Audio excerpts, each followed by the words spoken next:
Hola, somos Nora e Ane, estudiamos galego en la Universidad do País Vasco. Imos recitar algunhas estrofas do poema Adiós ríos, adiós fontes, de Rosalía de Castro.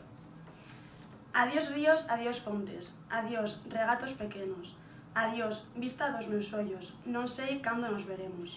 Adio errekak, adio iturriak, adio latz txikiak, adio nire begien ikusmena, ez dakit noiz ikusiko dugun elkar. Miña terra, terra donde meu criei, hortiña que quero tanto, figueriñas que plantei. Ene lur nerea, hasi nintzen lurra, hainbeste maite dudan hortua, landatu nuen pikondua. Prados, ríos, arboredas, piñares que move o vento, paxariños piadores, casiña do meu contento.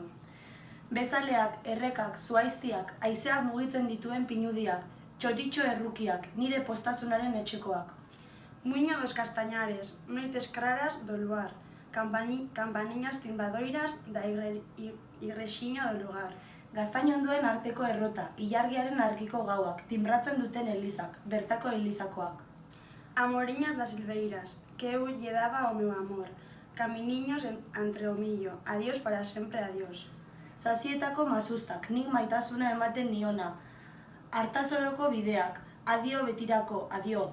Adiós gloria, adiós contento, deixo a casa onde nacín, deixo a aldea que conoso, por un mundo que non vin.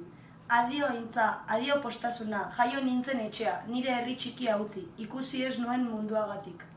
Deixo amigos por extraños, deixo a veiga polo mar, deixo, en fin, canto benquero, quen puidera non deixar.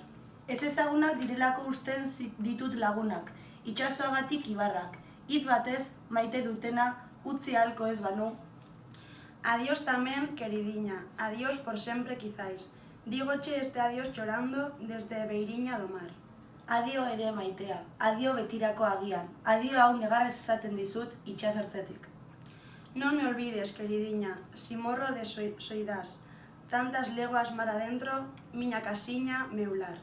Ez nazazu ahaztu, ene maitea, bakardadez hiltzen banaiz, hainbeste lego itxasoan barrena, adio nire etxea, nire bizilekoa.